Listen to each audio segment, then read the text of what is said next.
When I was 9, I was hit by the blast of an explosion while saving Sim and Scott. From that day onward, I have to rely on hearing aids to get by. Overwhelmed with guilt, she suggests we get engaged and swears to me with teary eyes, "Justin, I'll take care of you for the rest of my life."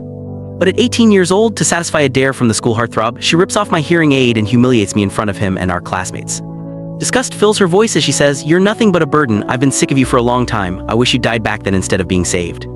I clutch the hearing recovery report in my hand and say nothing.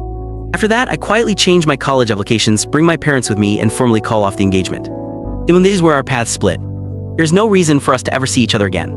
"Justin, I really wish you'd never been saved when you were 9. You should have just been left to die." The moment Sim and Scott said that, the private room exploded with noise. "Holy shit, Sim, that's brutal. Next time, when Justin's hearing is fully fixed, you should lean right into his ear and say it again. I'm dying to see if he'll cry when he hears it. Bet he'd look all meek and pitiful like some goody two-shoes pretending to be innocent.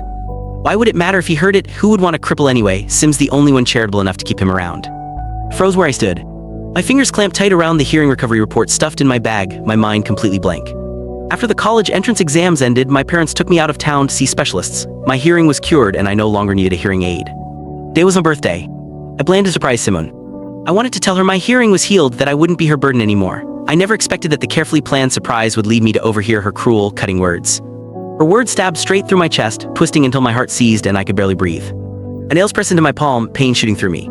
I bit my lower lip and looked at Simone, wanting to ask why, but she didn't even notice me. She twirled the white hearing aid between her fingers with a mocking smile on her lips. "All right, that's enough. At least Justin saved my life when we were kids. Watch what you say, don't let it get back to him." Everyone immediately got the hint. Got it, our lips are sealed. Geez, Justin hitting it off with Simone, being deaf his whole life would be worth it. Another burst of laughter followed. All right, Justin's a good student, not like me. I can mess around with you guys, but don't take it too far."